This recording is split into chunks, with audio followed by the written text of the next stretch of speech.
Now see, this question is from 2.4 question number 3. The sum of the digits of a two-digit number is 9. When we interchange the digits, it is found that the resulting new number is greater than the original number by 27. What is the two-digit number? Okay, तो सबसे पहले हमें क्या करना है, दो digit number को assume करना है, टू डिजिट नंबर, राइट? ठीक है, तो मैंने ये नंबर को मान लिया कि ये मेरा दो डिजिट नंबर है। क्या है नाम? नाम है एक्स वाई, ठीक है। Okay, now what it says that sum of the digits, sum of the digits, digits कौन कौन से है मेरे? What do you mean by digits? मेरे पास दो डिजिट्स है, वो कौन कौन से है? एक है x और दूसरा है y। अब इनको क्या करना है? सम करना है, सम ऑफ द डिजिट्स करना है, मतलब x प्लस y करना है। कितना है वो of a two sir digit? लेकिन ये हाँ x बोल। 10x हो जाएगा ना? नहीं नहीं नहीं नहीं नहीं नहीं, 10x बाद में होगा, पहले मैं सिर्फ यही समझा रहा हूं। मैं अभी सिर्फ सम ऑफ द डिजिट्स बोल रहा हूं। नंबर बना है दो डिजिट से, एक डिजिट का नाम है x, दूसरे डिजिट का नाम है y। x डिजिट को मैंने रखा है टेंस प्लेस पर और y डिजिट को मैंने रखा है वंस प्लेस पर, ठीक है। अब यहां पढ़ो, ओके। यहां लिखा है सम ऑफ द डिजिट्स, लिखा है यहां पर सम। सम का मतलब क्या होता है? सम का मतलब होता है एडिशन। ये एडिशन, किसका एडिशन करना है? सम ऑफ द डिजिट्स। डिजिट्स कौन कौन से लिए मैंने? एक लिया x, दूसरा लिया y, तो इन दोनों को सम करो, तो इन दोनों को ऐड किया। Of a two digit number is 9, तो ये x plus Y is equal to 9, ये मेरा एक इक्वेशन बन गया। समझा? ओके, समझा। ठीक है। अब आगे पढ़ेंगे। आगे वो बोल रहा है टू डिजिट नंबर इज 9, ठीक है। ये टू डिजिट नंबर जो है ना, ये क्या बना है? ये नंबर बना है 10x plus Y. This is my two digit number 10x plus Y, ठीक है। ये मेरा नंबर है, ये समझ में आ गया? ठीक है, यस सर। ओके। अब आगे क्या लिखा है पढ़ते हैं। आगे लिखा है when we interchange the digits, मतलब मैंने इसको इंटरचेंज किया। इंटरचेंज किया मतलब क्या किया? ये जो y डिजिट जो थी, इसको मैं टेंस में लाया, और जो x डिजिट जो 10 में थी, उसको मैं y में लेकर आया। तो मेरा जो नया नंबर जो बना है यहां से, वो क्या बना है? वो बना है 10y प्लस x, ये बना है। क्यों बना है 10y प्लस x? क्योंकि x को मैंने वंस प्लेस में रखा है और y को मैंने टेंस प्लेस में रखा है, इसलिए बना है 10y प्लस x, ठीक है। तो when we interchange the digit, तो इंटरचेंज करने के बाद ये बन गया। क्या बोल रहा है वो? When we interchange the digit, it is found, मतलब it is found that the resulting new number, तो ये तो नया नंबर बना है ना, this is my new number ना, ये जो नंबर है, ये मेरा नया नंबर बना है, न्यू नंबर, न्यू नंबर, ठीक है। तो क्या बोल रहा है वो? It is found the resulting new number is greater, मतलब ये 10y प्लस x जो नया नंबर है वो ग्रेटर है। कहां लिखा है ग्रेटर? यहां लिखा है ग्रेटर, इज ग्रेटर, ठीक है। Is greater than what? Then original number. Original number कौन सा है मेरा? ये है original number, this is my original number, ठीक है। तो ये बड़ा है ओरिजिनल नंबर से, तो ओरिजिनल नंबर मेरा क्या है? 10x प्लस वाई, ये मेरा ओरिजिनल नंबर है। By what? बाय 27, तो ये बाय 27, तो ये 27 कहाँ आएगा? 27 यहाँ आएगा, इस जगह, इस जगह मेरा 27 आएगा। ओके, अब क्या है? अब मुझे बताओ, इसको मैं 10y प्लस x, इसको मैं इक्वल टू लिखता हूं, और ये लिखता हूं 10x प्लस y, ठीक है। अब ये 27 कहाँ आएगा? इधर या उधर? ये यहां जाएगा 27, तभी तो वो इक्वल होगा, करेक्ट? करेक्ट। ठीक है। अब क्या करूं मैं? अब मैं इसको x और y के टर्म में लिखता हूं। कैसे लिखूंगा? ये जो 10x है, इसको मैं ट्रांसपोज करूंगा यहां पर, तो माइनस 10x हो जाएगा। तो x माइनस 10x होता है माइनस 9x। उसी तरह मैं प्लस y को ट्रांसपोज करूंगा यहां पर, तो क्या हो जाएगा माइनस y। तो 10y माइनस y कितना होता है, 10y माइनस y होता है प्लस 9y, ठीक है, इज इक्वल टू 27। अब यहां मैं एक चीज देख रहा हूं क्या, कि मैं डिवाइड कर सकता हूं 9 ऑन बोथ द साइड्स। तो मैंने डिवाइड किया, divide by 9 on both the sides. क्यों किया मैंने divide by 9 on both the side, number को इजी बनाने के लिए, सिंप्लीफाई करने के लिए, छोटा बनाने के लिए। क्या मिला मुझे, ये डिवाइड बाय 9 यहां करो, डिवाइड बाय 9 यहां करो, डिवाइड बाय 9 यहां करो, तो क्या मिला आपको, आपको मिला minus X plus Y is equal to 9 3 जा 27, ये मिल गया। ठीक है, अब एक काम करते हैं, इस y को यहीं रखते हैं और इस माइनस एक्स को वहां पर ट्रांसपोज कर देते हैं, तो कितना हो जाएगा वो, y will be 3 plus x. ये मेरा इक्वेशन नंबर 2 हो गया। और इक्वेशन नंबर 1 मेरा क्या था, x plus Y is equal to 9 था। अब मैं x plus Y is equal to 9 यहां लिखता हूं, x plus Y is equal to 9, लेकिन y की वैल्यू यहां पर क्या लिखी हुई है, 3 प्लस एक्स। इस 3 प्लस एक्स को मैं यहां सब्स्टिट्यूट कर दूंगा, तो x plus 3 plus X is equal to 9। X plus X कितना होता है 2x, इस 2x। प्लस 3 को मैं वहां ले जाऊंगा, तो कितना हो जाएगा 9 माइनस 3, 9 माइनस 3 कितना हो गया 6 हो गया। तो x की वैल्यू कितनी हो गई 6 डिवाइड बाय 2 विच इज 3। अगर x की वैल्यू 3 हो गई तो y की वैल्यू क्या होगी, y की वैल्यू होगी 3 plus 3 which is 6।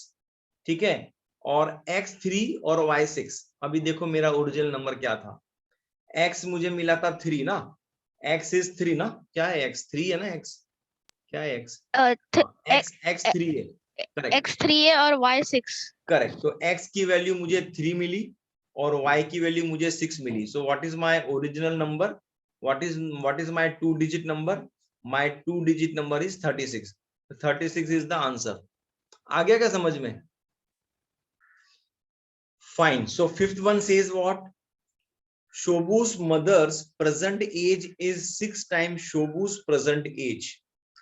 Okay, Shobu's mother's present age is 6 times Shobu's present age.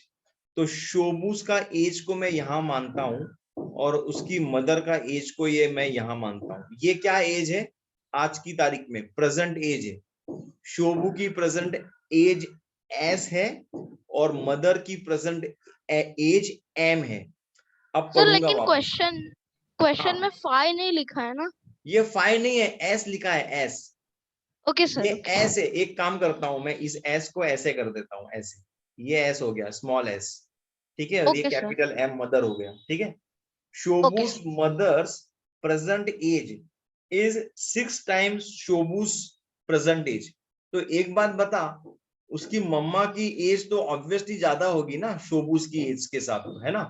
तो मैं कह सकता हूं एक चीज, क्या, कि शोबूस की मदर्स की जो एज है that is what, that is 6 times Shobu's present age. तो ये मेरा इक्वेशन बन गया इससे। ठीक है, ये फर्स्ट स्टेटमेंट से मैं ये समझ में, मुझे ये समझ में आता है। Clear, clear. ओके। हाँ, अभी आगे पढ़ेंगे। आगे क्या लिखा है, आगे लिखा है शोबूस एज 5 इयर्स फ्रॉम नाउ। ठीक है, ये बात चल रही थी आज की तारीख में। ठीक है, आज की तारीख में 5 इयर्स नाउ, 5 इयर्स नाउ मतलब अभी से 5 साल बाद। ठीक है, क्या बोल रहा है, शोबूस as 5 years from now will be 1/3 of his mother's present age। ठीक है, तो शोबूस एज जो है 5 years from now will be what, will be s plus 5, क्योंकि ये आज की तारीख की बात कर रहा है। ठीक है, 5 साल बाद इसकी एज हो जाएंगी s plus 5, करेक्ट। तो Shobu's as 5 years from now will be का मतलब होता है इक्वल टू, मतलब ये जो विल बी जो है, विल बी इसका मतलब होता है इक्वल टू, और शोबूस एज 5 years फ्रॉम नाउ इसका मतलब होता है ये, ये जो है ना 5 years from now, 5 years from now, इसका मतलब हो गया ये s plus 5. Clear? Clear. Will be 1/3. 1/3 का मतलब होता है ये 1/3, इसको बोलते हैं 1/3. ये जो 1/3 है ना, ये इसको कहते हैं 1/3. ठीक है. ऑफ का मतलब होता है multiply. His mother's present age. Mother's present age कितनी है? मदर्स प्रेजेंट एज कितनी है? एम है ना, एम है क्या? नहीं, एम है. मदर की Yes. प्रेजेंट एज एम है. ओके, तो ये मुझे एक इक्वेशन मिल गया. ओके, ठीक है. अब क्या करेंगे? m की वैल्यू मालूम है क्या? क्या है ये देख, पहला इक्वेशन क्या है तेरा? ये है. 6s. This is your first equation, this is your second equation. अभी ये जो m is equal to 6s है ना, इसको मैं यहां सब्स्टिट्यूट कर दूंगा. किधर? इधर. यहां सब्स्टिट्यूट कर दूंगा, तो तो मुझे क्या मिलेगा? मतलब 1/3 into 6s हो जाएगा ना? करेक्ट. इंटू 6s हो जाएगा. ठीक है. अब इसको सॉल्व कर ले. ठीक है. ये होगा 3 1 जा 3, ये होगा 3 2 जा 6. तो s plus 5 is equal to 2s. ये s को ट्रांसपोज कर यहाँ पर, तो 2s माइनस s हो जाएगा. तो finally the value of s will be 5. ठीक है. तो शोबूस प्रेजेंट एज इज 5 years. अच्छा, अब उसकी मदर्स एज क्या होगी? मदर्स एज में m is equal to 6s. Mother's age में लिखा है m is equal to 6s. तो s क्या है? 5. तो 5 6 30. तो Shobu's age will be 5 years and mother's present age, Shobu's mother's present age will be 30 years. Clear? Clear, sir. Fine. तो 6 वाला सम में क्या बोला है? बोला है there is a narrow rectangular plot. तो मैं क्या करूंगा? सबसे पहले नैरो रेक्टेंगुलर प्लॉट बना लूंगा. This is a narrow rectangular plot.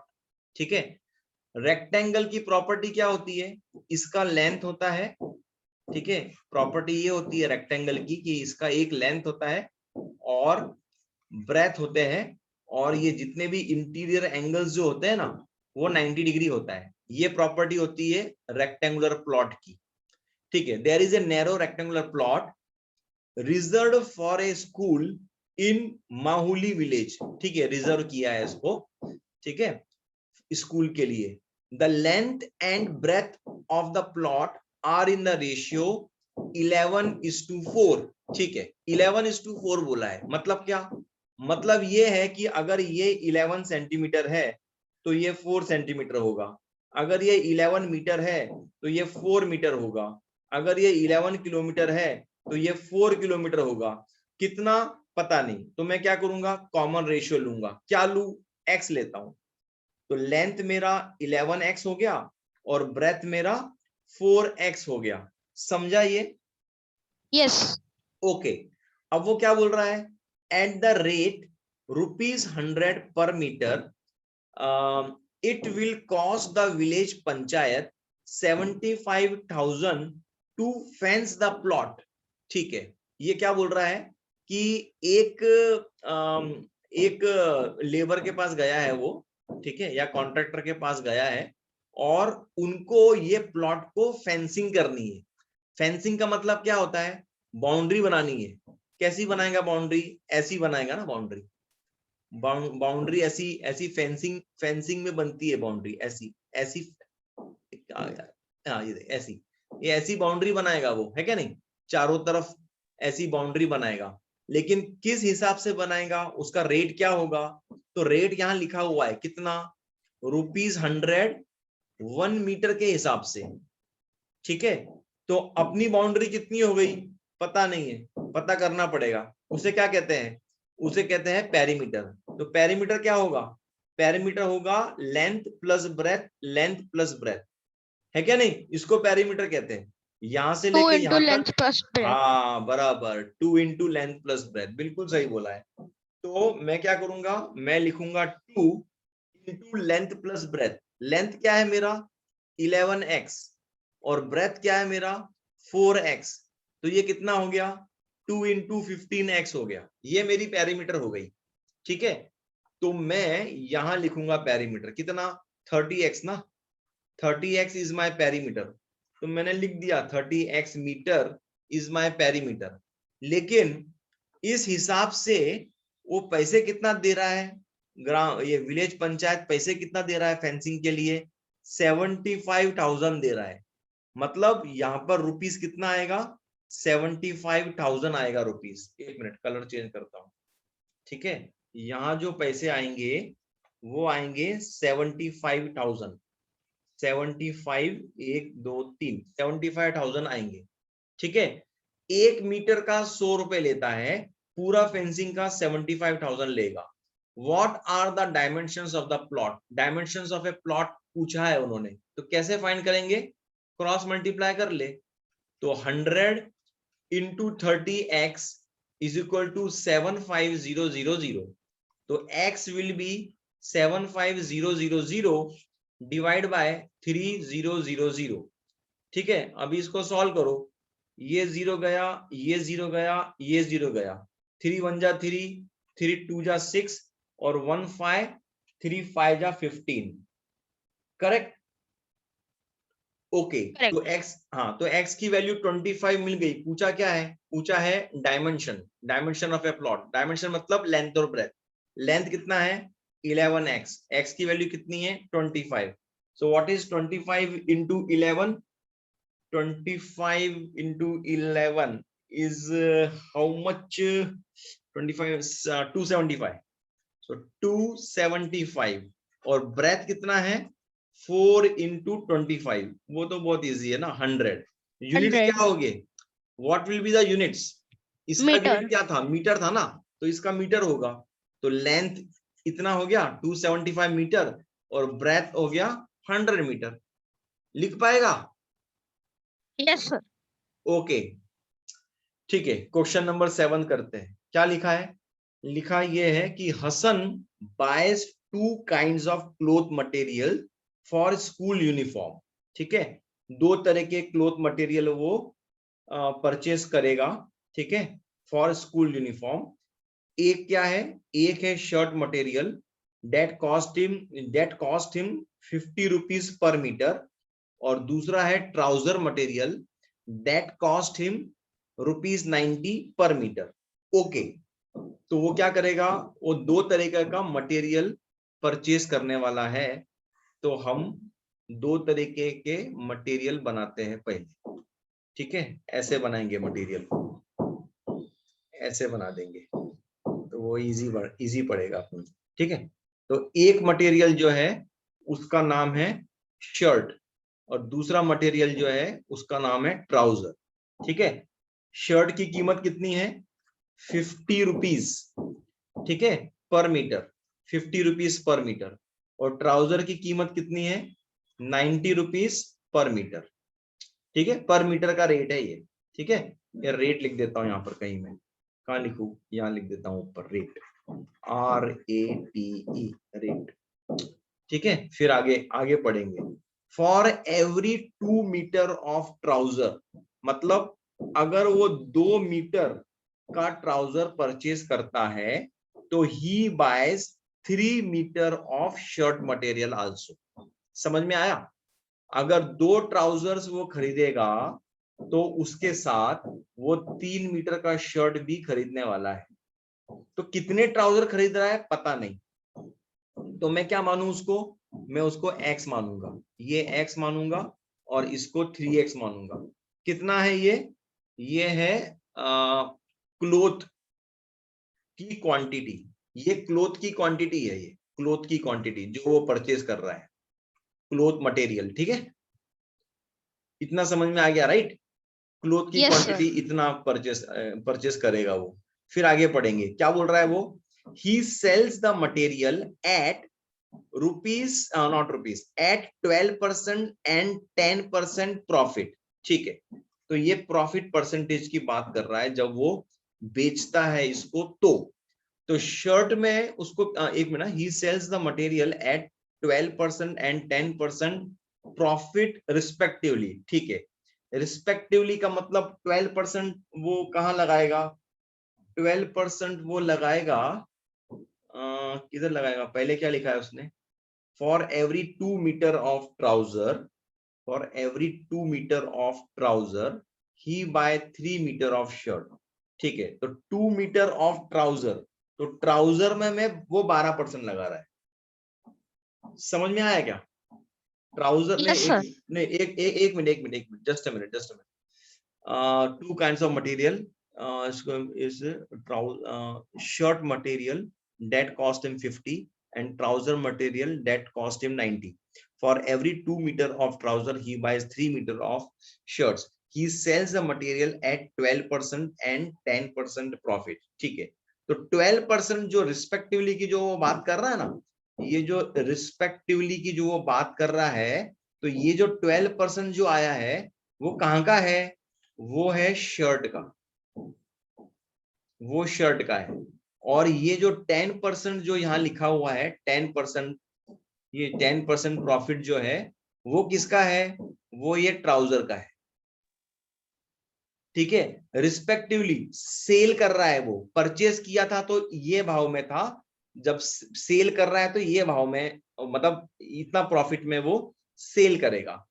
तो शर्ट का जो है वो प्रॉफिट परसेंटेज होगा 12%।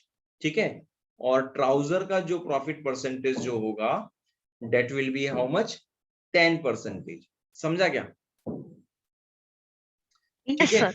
अब वो क्या बोल रहा है, हिज टोटल सेल इज 36660, मतलब टोटल सेल इतना हुआ है उसका, मतलब selling price of shirt plus selling price of trouser that is equal to 36660, इतना हुआ है उसका।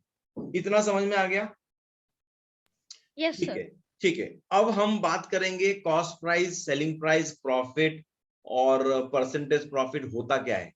ठीक है, इसकी बात करेंगे पहले। अगर समझो बाजार में तू गया, कॉस्ट प्राइस से कोई तो चीज परचेस किया तूने, ठीक है, और उसको तूने बेचा कुछ तो सेलिंग प्राइस में, तो प्रॉफिट किसे कहते हैं, प्रॉफिट कहते हैं selling price minus cost price को। ठीक है, तू जो बेच रहा है वो ज्यादा होना चाहिए, जो परचेस कर रहा है वो सस्ते में करना चाहिए, तभी तेरा प्रॉफिट होगा, है क्या नहीं? तो प्रॉफिट परसेंटेज क्या हो जाएगा, प्रॉफिट परसेंटेज जो होता है वो होता है profit upon cost price into 100%। ये फॉर्मूला है प्रॉफिट परसेंटेज का। लेकिन हमें ये चाहिए क्या, नहीं, हमें क्या चाहिए, सेलिंग प्राइस। तो सेलिंग प्राइस का फॉर्मूला चाहिए हमें। सेलिंग प्राइस का फॉर्मूला क्या होता है, वो होता है 1 plus percentage profit upon 100 into cost price. ये होता है सेलिंग प्राइस का ये क्या बोलते हैं उसको, formula. Selling price equal to 1 plus percentage profit into CP. ठीक है, तो मुझे अभी यहाँ पर और एक कॉलम बनाना पड़ेगा रेक्टेंगल बॉक्स का। ठीक है, and what will be that, that will be for selling price. तो मैं अभी वो बनाता हूं यहाँ पर, देखो। ठीक है, तो ये मैंने सेलिंग प्राइस का बनाया। सेलिंग प्राइस का फॉर्मूला ये है, तो मैं लिखूंगा 1 प्लस प्रॉफिट परसेंटेज कितना है 12%, तो ये 12% into cost price. Cost price कितना है 3x, करेक्ट। लेकिन 3x नहीं है, मुझे रेट भी देना है ना। 3x तो मैं परचेस कर रहा हूं, लेकिन क्या भाव में, 50 रुपीज के भाव में। तो मेरा कॉस्ट प्राइस क्या हो जाएगा, 50 इंटू 3x हो जाएगा। समझ में आएगा ये? Yes sir. तो मुझे यहाँ पर और एक बॉक्स बनाना पड़ेगा। ठीक है, किसके लिए, कॉस्ट प्राइस के लिए। तो बनाता हूं मैं और एक बॉक्स बनाता हूँ कॉस्ट प्राइस के लिए। ओके, तो ये कॉस्ट प्राइस के लिए मैंने बॉक्स बना दिया। ठीक है, तो ये हो जाएगा 5 ये कॉस्ट प्राइस हो गया। 5 3 15, 150x is the cost price. ठीक है, of what, of this shirt. और ट्राउजर का कितना होगा, 2x into 90 which is 180x। ठीक है, तो ये होगा मेरा 180x ट्राउजर का होगा। ठीक है, अब मुझे सेलिंग प्राइस इसकी भी निकालनी है। इसकी सेलिंग प्राइस कितनी है, 1 प्लस प्रॉफिट परसेंटेज है 10% इसका। ठीक है 10% इंटू 180x 180x, ठीक है। तो ये मेरा सेलिंग प्राइस आया है शर्ट को बेच के, और ये मेरा सेलिंग प्राइस आया है ट्राउजर को बेच के, बराबर। और इन दोनों को जब मैं ऐड करता हूं तो मुझे क्या मिलता है 36660 मिलता है, ठीक है। तो वो मैं अभी यहां पर सब्स्टिट्यूट करूंगा। दूसरा पेन लेता हूं यार, रेड कलर का। ओके, तो मैंने अभी क्या किया, मैंने ये शर्ट का जो है 1 + 12% ऑफ 5 3 जा 15x 15x plus 1 + 10% into 180x that is equal to 36660। अब मैं इसको सॉल्व करूंगा, divide by 10 on both the sides, ये 0 कैंसल, ये 0 कैंसल, ये 0 cancel, divide by 3 on both the sides, 3 5 जा 15, 3 6 जा 18, 3 1 जा 3, 3 2 जा 6, 3 2 जा 6, 3 2 जा 6, बस और तो नहीं हो सर रहा है। सर वो yes. मेरे टेक्स्ट बुक में यहाँ पे 36600 है, आपने 36600 है क्या? आई एम सॉरी, 3 मैंने गलती से लिया होगा वो, तो मैं उसको करेक्ट कर लेता हूँ। It is 36600। सो 3 एक मिनट, जस्ट अ मिनट। तो 36600, ठीक है 36600। तो ये हो गया 3 1 जा 3, 3 2 जा 6, 3 2 जा 6 और ये 0। अब ठीक है यस सर 36600। ओके, तो ये 36600, तो ये 0 कैंसिल हो गया, ये 0 इधर, 3 1 जा 3, 3 2 जा 6, 3 2 जा 6, तो ये आ गया मेरा। इसको मैंने सिंप्लीफाई किया है, करना जरूरी नहीं है लेकिन कर दिया मैंने इजी करने के लिए। 1 + 12/100, ठीक है। और यहाँ कितना मिला मुझे 5x मिला, और ये कितना हो गया 1 + 10/100, ये कितना मिला मुझे 6x मिला, इज इक्वल टू 1220, बराबर ना?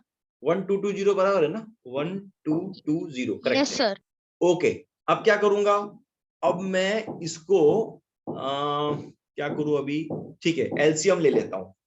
तो ये 100 है नीचे, मैं यहाँ पर 100 से मल्टीप्लाई करता हूँ, 100 से डिवाइड करता हूँ, यहाँ भी 100 से मल्टीप्लाई 100 से डिवाइड करता हूँ, तो ये मेरा पूरा 100 आ जाएगा।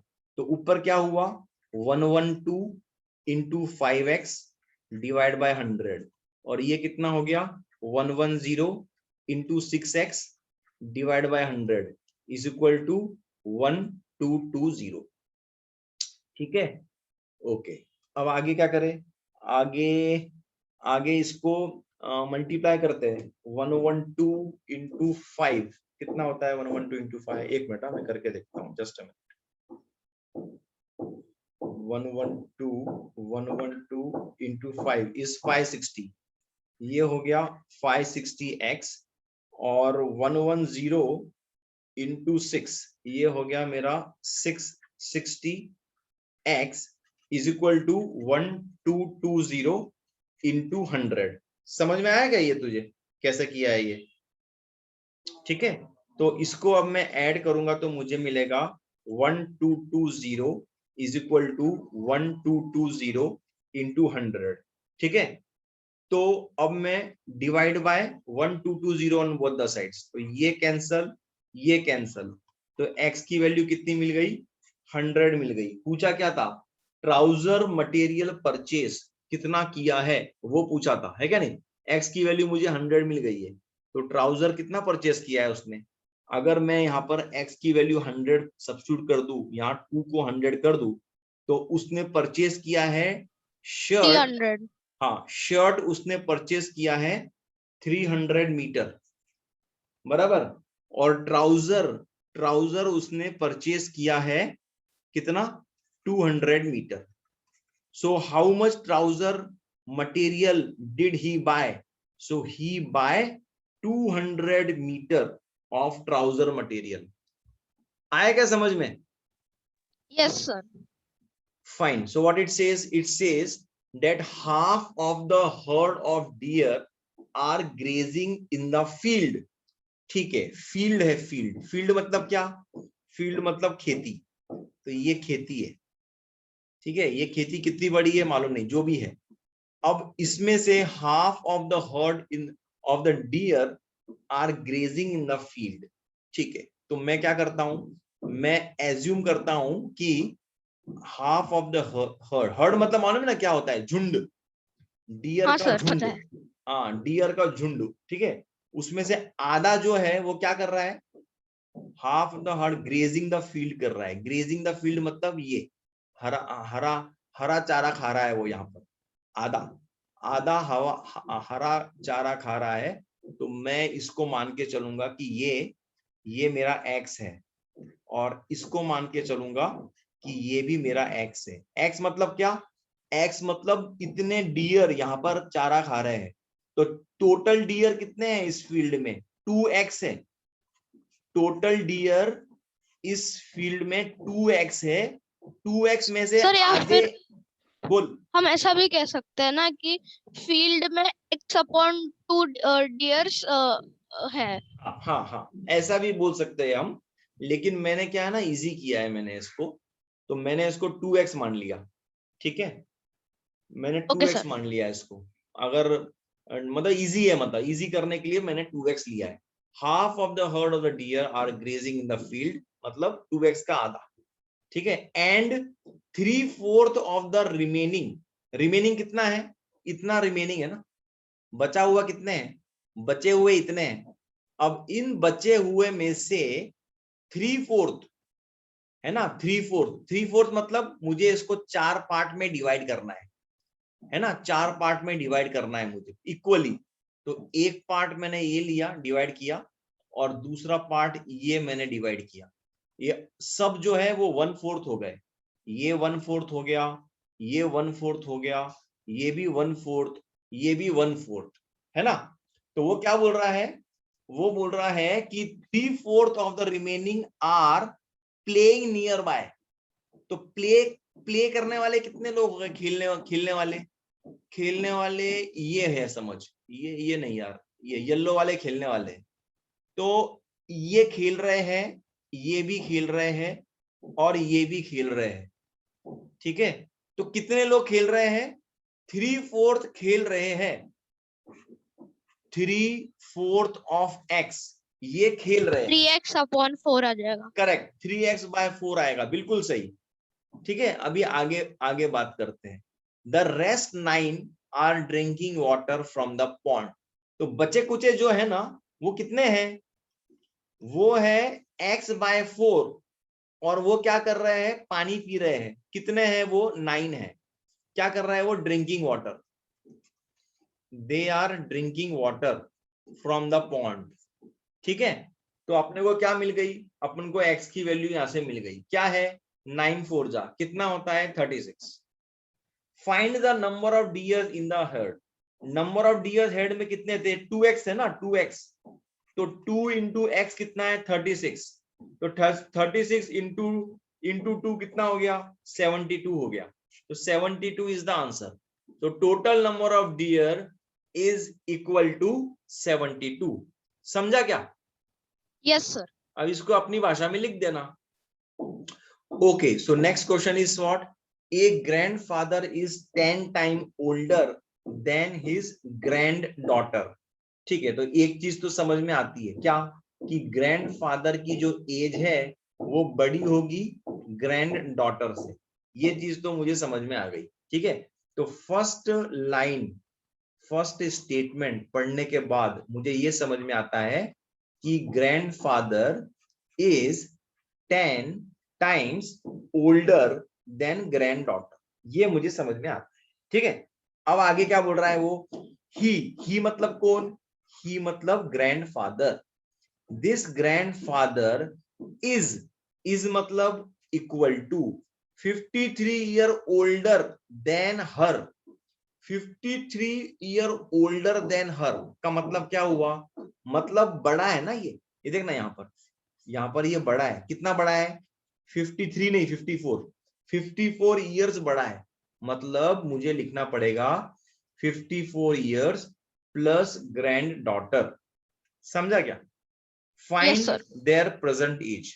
ठीक है, अभी 54 plus granddaughter is equal to 10 into granddaughter. ये कहां से आया? ये मैंने कहां से लिखा? ये मैंने यहां से लिखा। क्यों लिखा? क्योंकि ये जीएफ है और ये भी जीएफ है, इसीलिए लिखा मैंने। करेक्ट। अब मैं इसको सॉल्व Correct. करूंगा। अब कैसे सॉल्व करूं? इसको ट्रांसपोज कर ले यहाँ पे, तो क्या हो जाएगा? माइनस जीडी हो जाएगा। तो 10 GD minus 1 GD that is equal to 9 granddaughter is equal to 54। तो ग्रैंड डॉटर की एज कितनी हो गई? 54 divide by 9 which is nothing but 6 years. क्या पूछा है? Find their present ages. Ages पूछा है, मतलब ग्रैंड डॉटर की एज भी पूछी है और ग्रैंडफादर की एज भी पूछी है। क्या है ग्रैंडफादर की age? 10 into 60. Granddaughter that is 6। तो ये हो गया 60 इयर्स। तो ग्रैंड डॉटर जो है दैट इज 6 इयर्स ओल्ड और ग्रैंडफादर जो है that is 60 years old. Clear, right? Okay, so Aman's age is 3 times his son's age. ठीक है, तो मैं लिखता हूं। फर्स्ट स्टेटमेंट से मुझे ये समझ में आया क्या, कि अमन्स age is 3 times his son's age. Now, 10 years ago, he was 5 times his son's age. ago का मतलब क्या होता है? पहले।